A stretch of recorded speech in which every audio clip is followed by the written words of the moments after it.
As I don't know if any of you have read the Chang Chen-chi books on Zen. Any of you know them?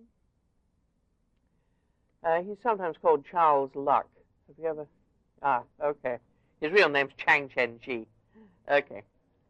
He made a very interesting comment in one of his books on the subject of Soto Zen, which was to the effect that the ancient Soto masters were very great artists. They did not stick to any one specific method of teaching. And the really great Soto masters don't to this day. If it's necessary to use a koan to help someone move further on in his training, they'll use it. But they will not use it as the exclusive method, as Rinzai does. If it is advisable to leave someone just still to sit with an occasional come and have tea, that's what they'll do. If it's advisable for someone to sit down and watch TV with them, or to just sit down and be with them, they'll do that too. They'll do, in other words, whatever is necessary to help the person get to where he's going. And that is why I feel that at any rate for Americans and Britons, this is a better method than Rinzai. I hate to use the word a better method because I hate comparisons. But in a world where we've gone slightly crazy in the way in which we drive our cars, and a little crazy in a few other things, our politics included, I can't help thinking that it's advisable to be calm at least for a few hours on Sunday, rather than rushing around in our heads, trying to come up with answers to impossible questions. If we're already calm, our job is to find the eternal. That is the reason, of course, that I am in Soto. However, the end result of both of these is identical, the finding of the third position.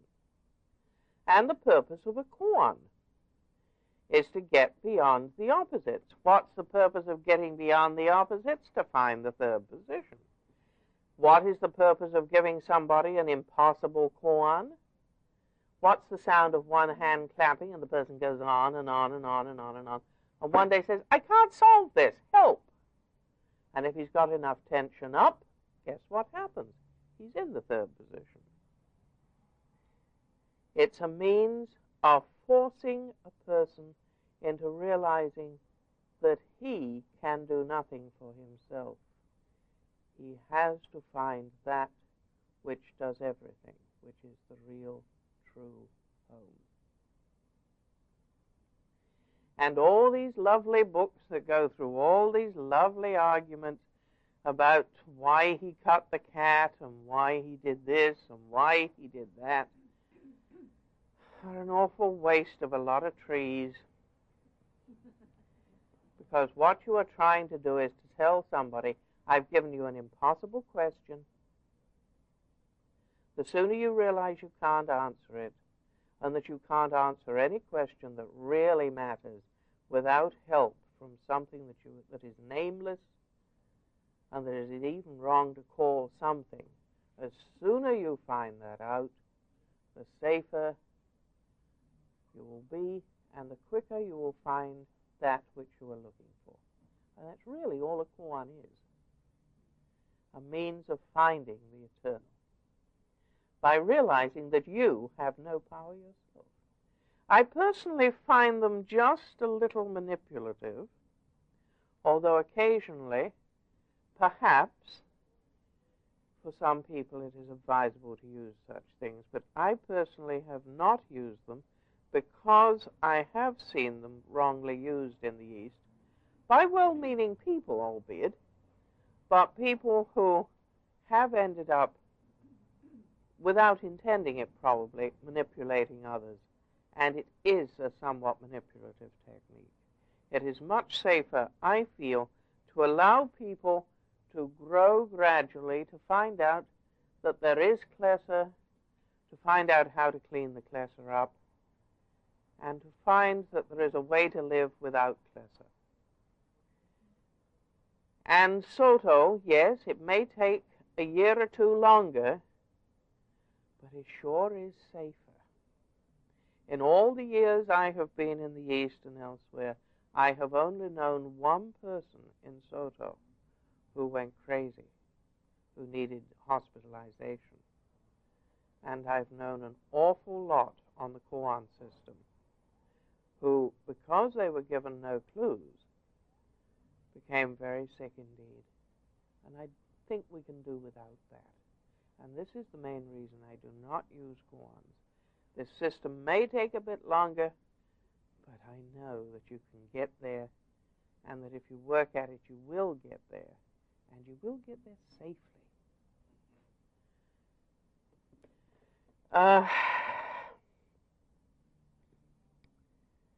Now, there is another tie-in from the Four Noble Truths with something else. I'm sure you have all heard of Kensho, or enlightenment experience. It's important to understand that enlightenment experience is not acquired piecemeal.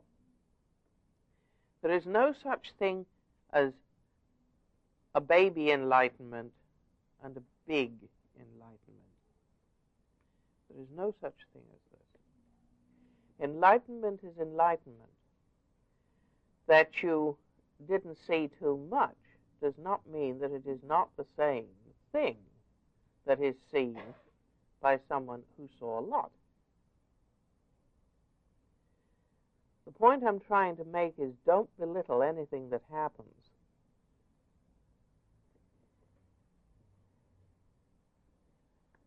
When you discover that suffering truly exists,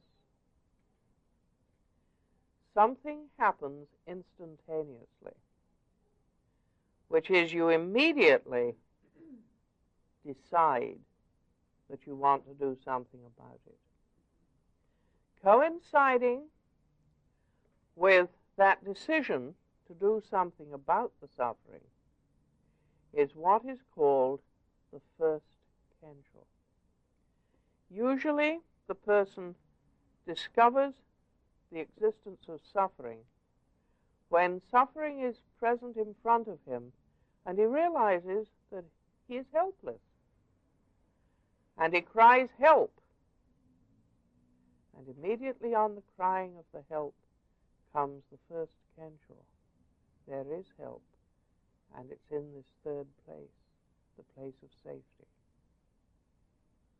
And that is what a first kensho is. It's exquisitely beautiful.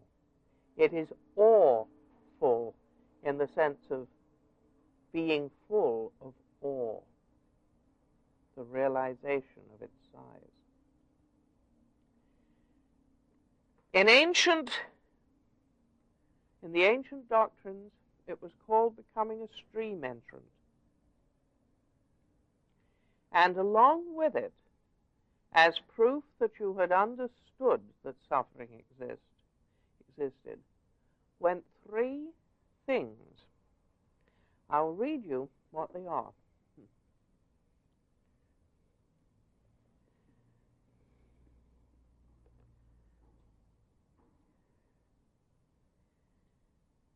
He no longer has a wrong idea regarding self or personality. In other words, he no longer thinks, I can do everything for myself. I am sufficient. He's had to yell help, and he knows now that he himself has no power. In other words, he's out of power hunting. He knows that the eternal, the third position, is where true safety, true sanctuary is to be found. Because that is the main way of preventing any further suffering through the third position. The idea of self or personality is always wrong when it is based on clinging to self, to the form of self, and thinking that these are the real person or self. The analyst has to get in there somehow.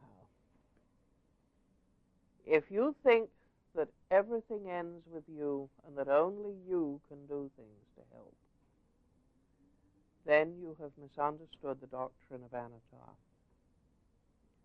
It is knowing that the third position exists. So, as a result of a first kensho, as a result of finding out that suffering really exists, and knowing that you can do nothing about it, the first thing you find out is that you no longer have a belief in you as being almost God in your own mind.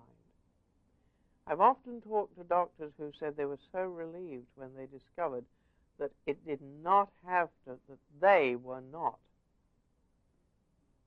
completely and utterly in charge. There was a third place where they were safe. I talked to one only the other day on this. They were so terrified of the way in which they were taught that everything ended with them. And the better doctors, one of them pointed out to me, was the one who realized that it didn't end with him. That he really could not do anything about suffering. But he had an expertise that he could share with others that could help that suffering so long as he didn't think he was God doing it. And that is the first requirement of getting a kensho. Knowing I am not God and there is nothing in me that is not of God. And that's quite a different thing. I am not the third position and there is nothing in me that is not of the third position. And I am willing to share my knowledge, my hands, my heart, to do anything to help. But I can do nothing of myself. That is the first and main thing to know that suffering exists. The second thing is there is no longer doubt or hesitation. There is no longer doubt that there is something more than you, which is the immaculacy of nothingness. You don't know what it is, but, oh, brother, is it there? So this is the second thing that is wiped out. And the third thing is clinging to the efficacy of rites and rituals, believing that rites and rituals will have an effect on sickness and karma,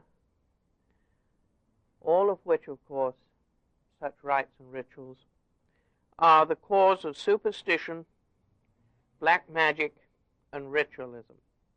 Now, it's important you understand about this, and it's why I explained the use of the ceremonies yesterday in the way I did.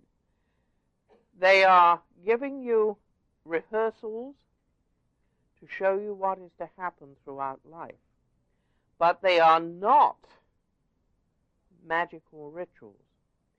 If you do such and such, then your karma will be wiped out. If you do such and such, this will happen or that will happen. You are the one that has to deal with your klesa, and the ceremonial shows you how. It does not deal with it for you, nor will the priest or any Buddhist priest deal with it for you. This is why you cannot have gurus in Buddhism. Remember, thou must go alone. The Buddhas even only point the way.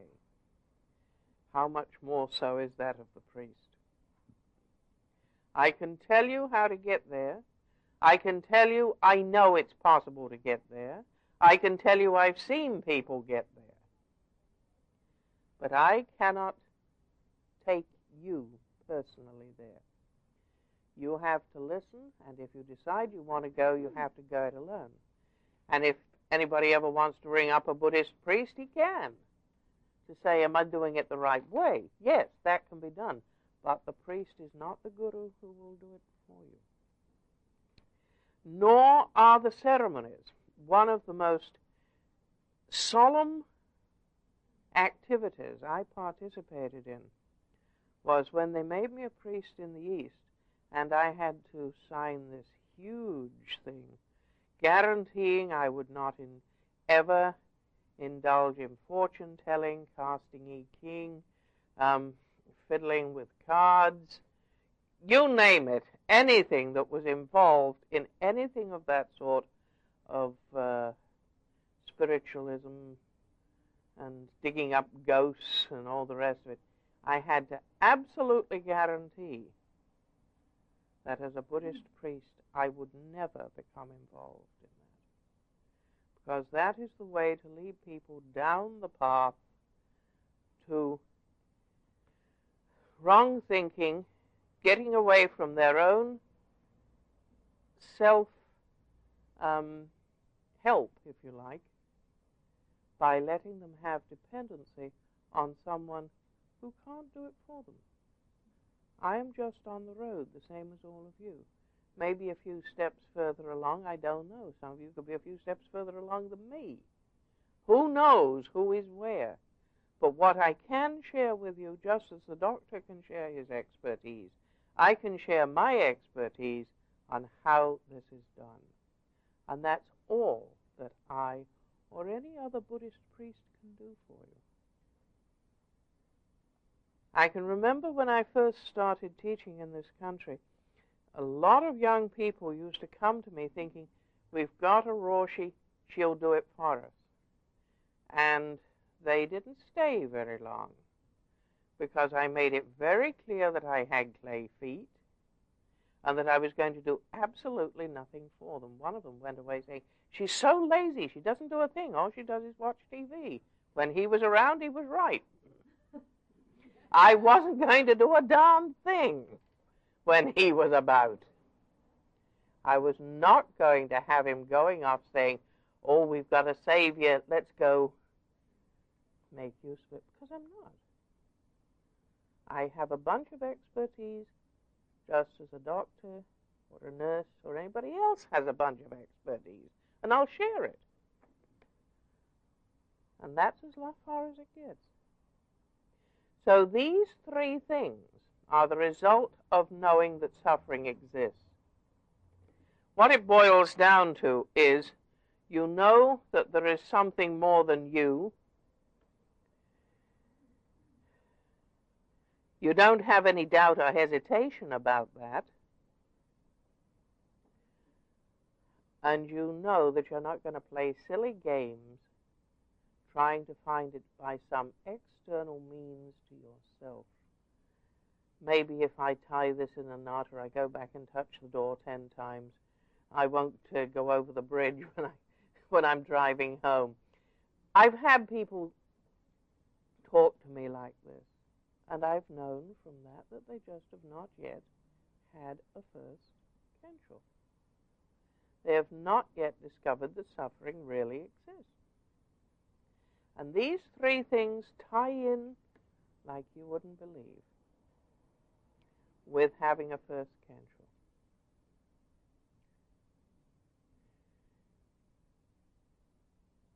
The second one is frequently called the ongoing Kensho.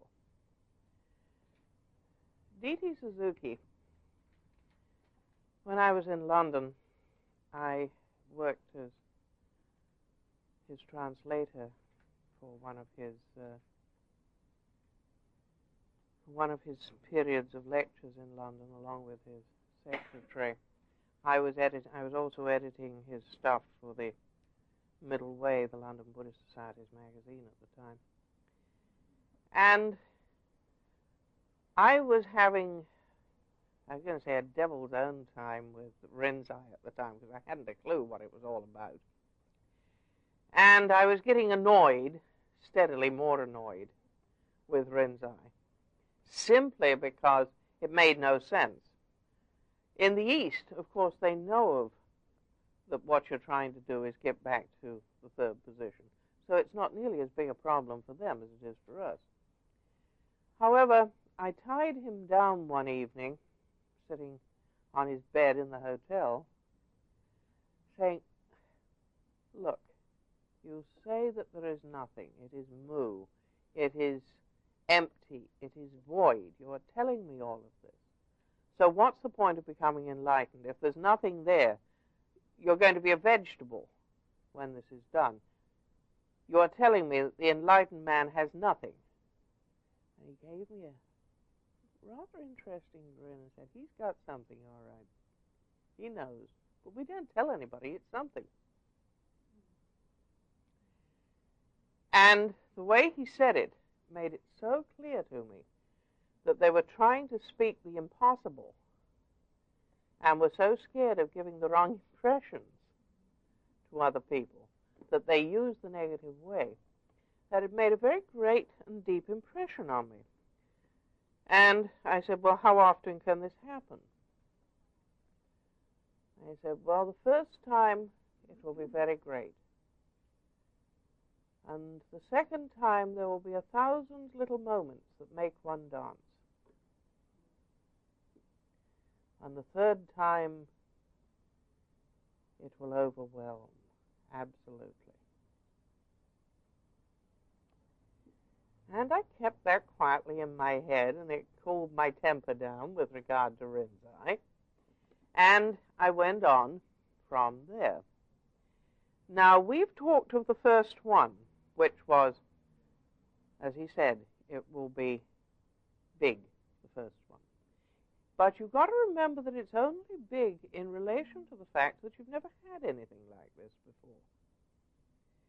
When you get the third one, which is the cessation of suffering, you wonder why you thought the first one was anything at all.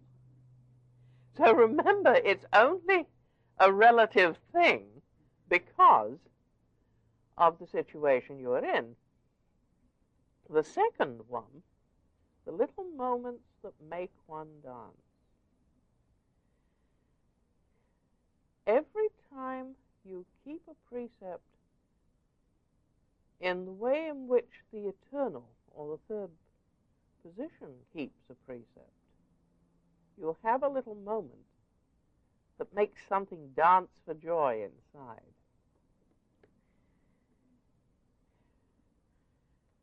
Each time this happens, this keeping of a precept, is also identical with each time that one of the 10 fetters, as they are called in Buddhism, becomes less powerful. Now I'll read you what these fetters are, so that you'll be able to compare them with the precepts. You've already got 3 of them. The wrong idea regarding personality, thinking that you are God, which is very much the correct understanding of 2 of the precepts, which is not to be proud of yourself and devalue others, and not to defame the 3 treasures. Now, if you think of that precept in connection with those 2, of those 2 precepts in connection with the doctrine of anatta, you begin to see where the precepts are actually leading you.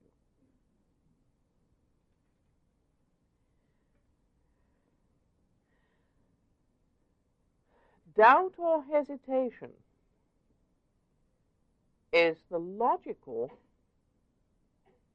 and third position view of another one of the precepts, which is, of course, selling the wine of delusion. But it's not just any one of the precepts is involved with each of the 10 fetters. And each of the 10 fetters is involved with all 10 of the precepts.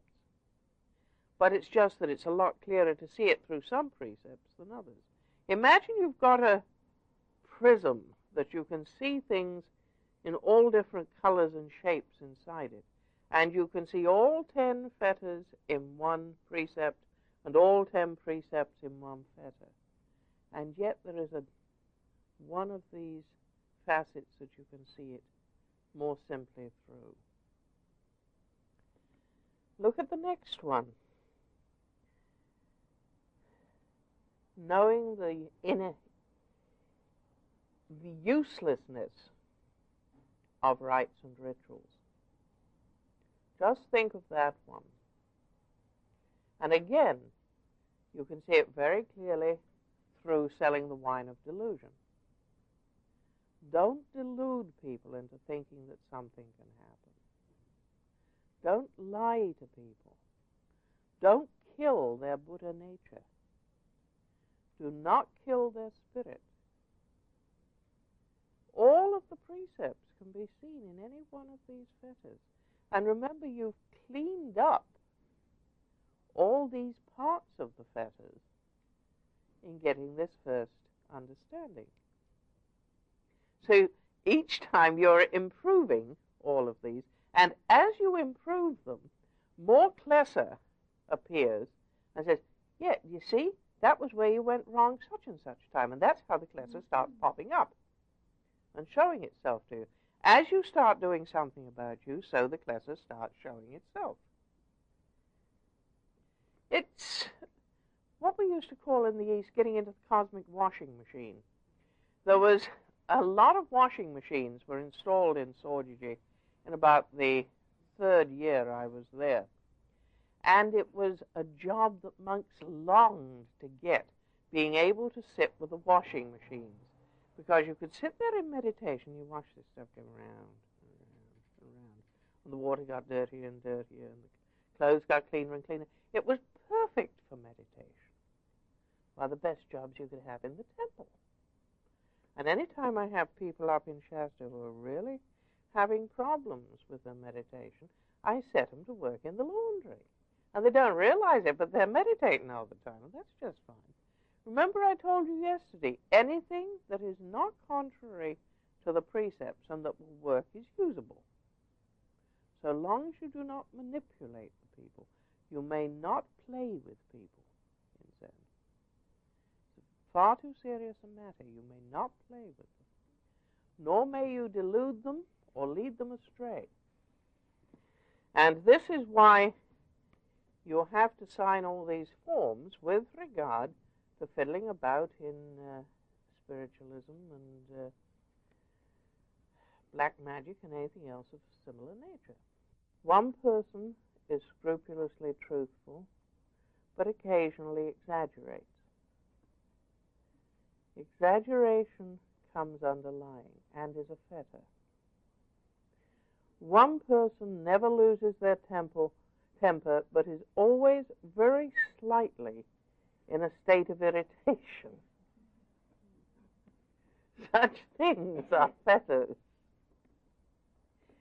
You have to look with great care at all of your behavior. One person finds that he can be extremely friendly with some people, and there's something in him that isn't, he says, compatible for his to be extremely friendly with others. Why? Usually because of being proud of yourself and devaluing others. Always, that does not mean to say that if John Doe is a pain in the neck, you have got to work on becoming his buddy. It means you've got to look at why he's a pain in the neck to you. All of these things that we let happen and don't worry about are fetters. The man who always arrives 1 minute late for work is a thief. But it's only a minute. Who cares about a minute? Well, the third position does. And there's no way that you're going to find the cessation of suffering until you go the whole way in keeping the precepts. Absolutely no way. So all of these little things, when you suddenly realize, I'm not going to be late anymore. I'm not going to be irritable with John Doe anymore. All of these things, there is something that awakes for joy inside, smiles, says, that's right, keep on going. And these are the little moments that make you dance, because the big moment happens when you realize that suffering exists. And then it can go on for years and years, and nothing much seems to happen. As we saw in the procession yesterday, remember, suffering exists. You have been given this paper which says you've got all this lot that you've done. And then comes the moment when you're going to give this up. And each moment, as you find it, is a renewal of that first moment. And the same thing that seems so overwhelming seems to smile inside and say, that's it, you got it. You're keeping going on the right direction. And so it continues. And you give it all up. And you put it in the begging bowl of love, the love aspect of the Buddha. And then one day you see the eternal face to face in the third one. For you have found the cessation of suffering. You knew what the cause of suffering was. It was the breakage of the precepts. And each one of these little moments, as you went through this second Kensho, told you, now that's how you give this up, that's how you give this up, that's how you give this up. And all of this is what you put into the begging bowl of again. And then comes the moment, as I said, when you see the Buddha face to face. And you know that it has all been consumed. This is why it's so dangerous to call that particular ceremony of Jukai confession. Really what it is how Kensho works. And when you have given up all these little bits and cleaned up and found that the cause of suffering was your not understanding the precepts completely, and whilst deluding yourself that you were keeping them, you actually weren't. You were keeping them somewhat. By deluding yourself that you were not actually keeping them all the way, now, by keeping them all the way, then you have found the cessation of suffering. And then you can see the third position clearly face to face. Except in Japan, where there is a large amount of argument on this, it is said, and I'm more than inclined, I do agree with it, it is said that it is impossible to make it to the third stage, the absolute cessation of suffering, so long as you are having any sort of sexual relations with another person. Because this third one requires the complete cessation of lustful desire and the complete cessation of anger and irritation. This does not mean that the bodily functions will not continue to take place, means that there is not lustful desire. Listen to the words. There's a lot of difference between a body functioning normally and having lustful desire. A lot of difference.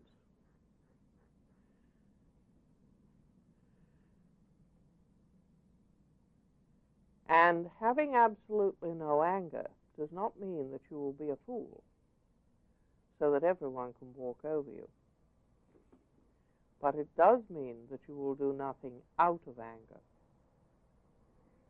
And once you have found the complete cessation of suffering, you discover that out of desire comes anger. And that lustful desire is a desire to extend oneself.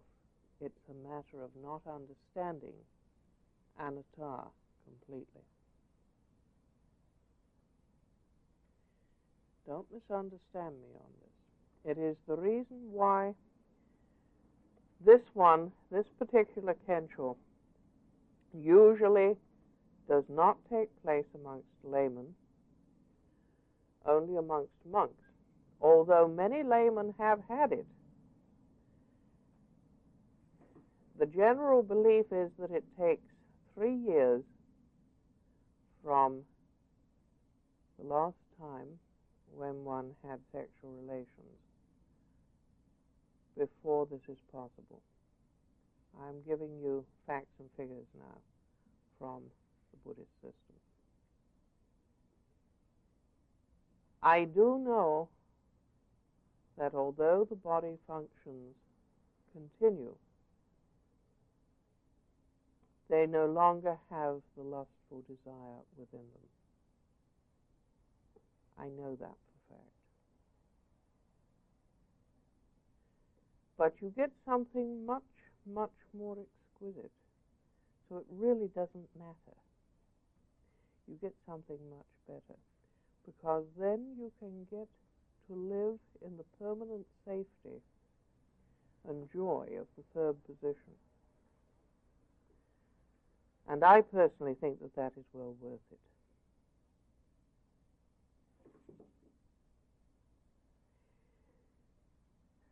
The fourth stage, which is if you keep the Eightfold Path absolutely,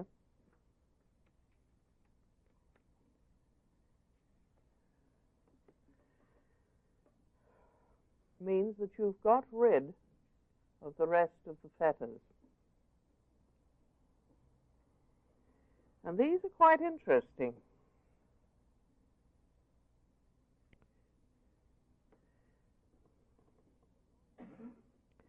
You no longer take delight, i.e., you are no longer attached to being absorbed in ecstasy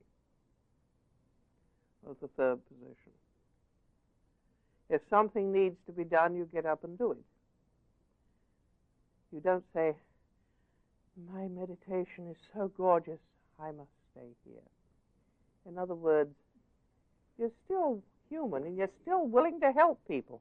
Hey, stop that. Yeah, would you? The second one is you no longer delight in what is called formless meditation, which is being holier than thou in many respects. You know, I am no longer here. I am the great monk sitting on my hill. There is no longer such pride in it. Yes, it's beautiful, and now it's time to go and do something, or it's time to talk to somebody, or it's time to help somebody. You are not attached to your own enjoyment.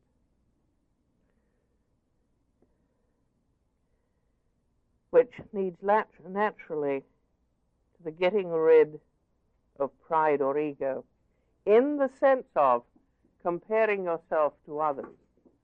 Well, of course, so-and-so is a Zen master, but then he doesn't know. I've heard this. That means, okay, this one hasn't got there all the way yet. That's all right. If he starts comparing himself to others, then pride and ego has not yet been dealt with. The next one, distracting thoughts, which result from a still imperfect control of thoughts. It's interesting that when you first start, the thing that's the biggest nuisance is running around in your head. And when you finish, because you think you've finished, the biggest nuisance is that thoughts start running around in your head again. So you can never afford to think you've made it. You can never afford to think you've finished. There is a beautiful old saying of at all time Shakyamuni Buddha carried his begging bowl, at all time he wore his robe, and at all time he shaved his head, both before and after enlightenment.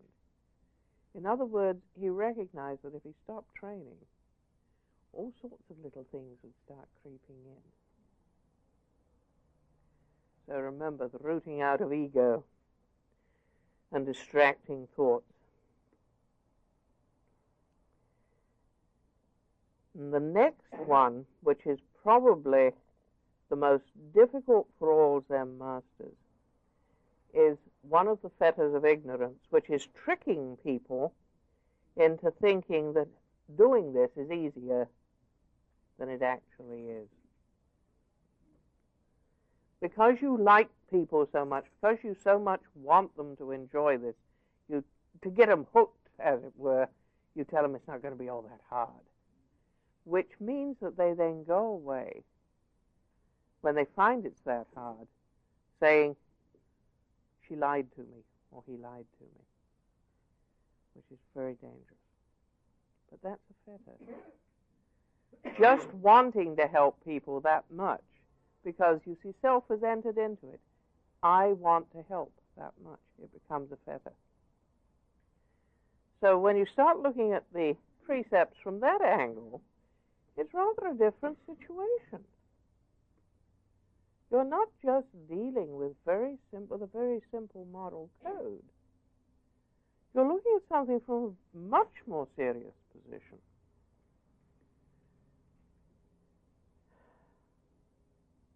There you have what happens, both from the doctrinal point of view, from the intuitive point of view, and from what the proofs of having done it are. Now, I gather people would like to have 5 minutes before we get weaving on the questions.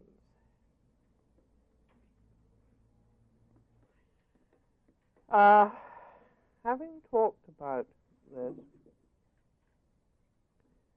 there is a ceremony that takes place in Zen temples once a term, there being 2 terms a year, spring and autumn, which correspond to the rainy seasons in India.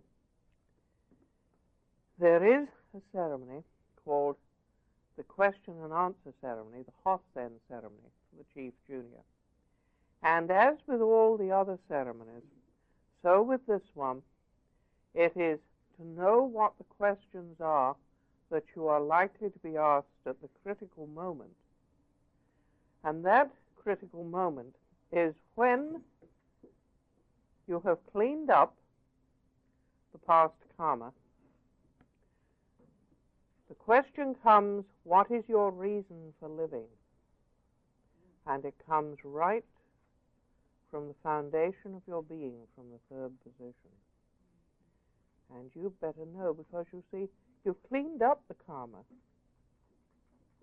So the purpose that you came into this world to do, to clean up the karma, is now ended. What is your reason for living?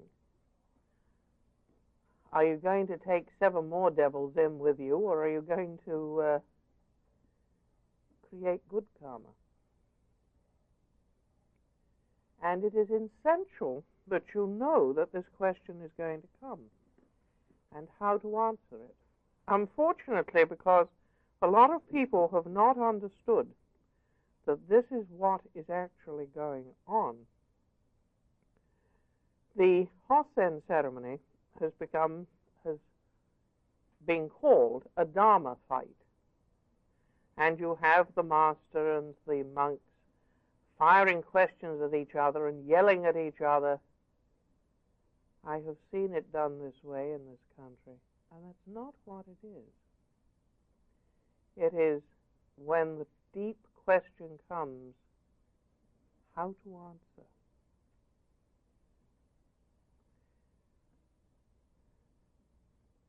The usual question that comes is, what is your purpose for living? And maybe the answer is to be a monk, or to be a doctor, or to be a scientist, or anything else.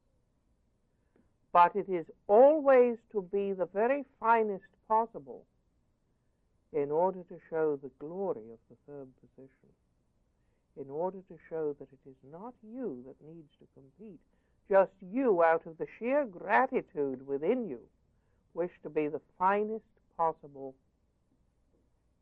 person, to do the finest for all living things, to do the finest for all men. In other words, to become truly a bodhisattva. It is not meant to be a fight or to make up poetry or to make discussion. It is to get you ready for the time when the great question is asked, so that you will have searched within yourself deeply and know how to answer that question. So the chief juniors ceremony is for this purpose. Now there's another ceremony that also takes place around the same time, which is the abbot's. Only the abbot rises on the altar to do this ceremony. And in rising on the altar, he represents the third position. And as the questions are asked of him, it is his duty to answer as the third position would answer. Again, to show people how the questions come and how they are answered. And again, this is the necessity here. Once one has cleaned up past klesa, you have to know what to do. You have to know what to expect. And it's only going to happen once. You better not make any mistakes. And if you have not done it enough times to know how, and to know truly what it is you want to do and how serious you are about it, you are going to make mistakes. Those two come.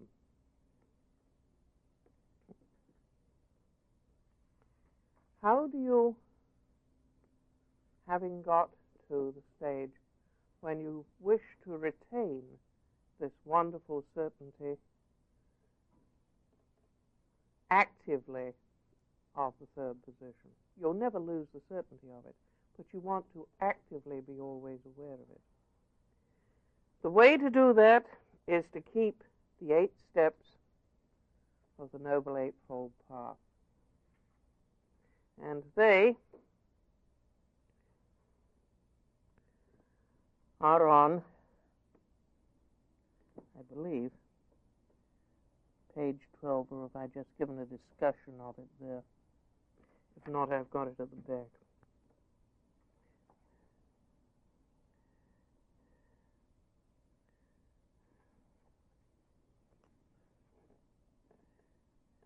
Yeah, it didn't get put in the glossary. Right thought, right speech, right action, right effort. And so it continues until you get to right mindfulness and right meditation, which leads us straight back to right thought. Now, how do you always know that what you're doing is right? And there's a way that this can be done. If you ask yourself 3 questions before you do anything, the chances of your making those mistakes are very few. The first question to ask is, if I do such and such, am I absolutely ceasing from evil? If you get an answer yes to that question, and don't edit the answer in your own head, that's one. The second is, will I be doing good? Will I really be doing good? If you can truly answer that you'll be doing good for yourself and good in general, that's the second one. Again, you mustn't edit the answer. And the third one, which is the most difficult of the lot, will I be doing good for others? In the sense of not setting up something or other that at a later date is going to come back and boomerang on somebody. I am not causing someone to create bad karma. I am not setting up a situation that will cause others to break the precepts. And you've got to look at it from all those different angles. And if you get yes to that, then you can safely, probably, do what it is you want to do. But if you don't get 3 yeses, you better not do it just yet. Sort it out a little more. And remember, your own feelings are going to enter into it with a vengeance. You've got to be very careful. So, those are the 3 questions that you must ask for everything. Now, there is an old saying that no master may speak, may lecture, until he's been asked 3 times. The reason for the 3 times is, with each time he's asked, he asks one of those 3 questions of himself. If I do this, will I be ceasing from evil? If I do this, will I be doing good for everyone here? Will I be doing damage? Will it do damage to me? The 3 questions as to why you ask. He who teaches must ask those questions. He must not do harm. He who does anything and truly believes he wishes to remain one with the eternal must ask these 3 things. Now, the reason why there is so much difficulty with the fetters and why they are so extremely subtle is as follows. The eternal, the 3rd position, is as perfect as it is possible to be. It is unborn and undying. It has no self as we conceive of it.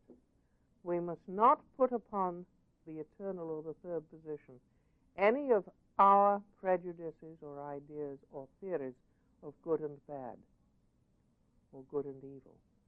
So often people conceive their God as somebody or something that is slightly better than they are. That's not how the eternal does it. That's not how to think of the 3rd position. If you want to become one again with that 3rd position, it is not for the 3rd position to compromise itself to be with you. It is for you to clean yourself up to be with it. And it is not at all simple in its demands. It requires absolute cleanliness spiritually, which is why 1 second late for work is stealing.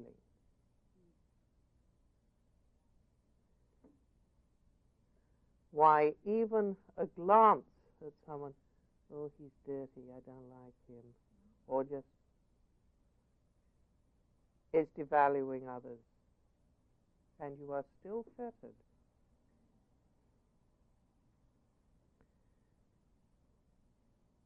Don't try judging the eternal to third position by you. It is far, far beyond that.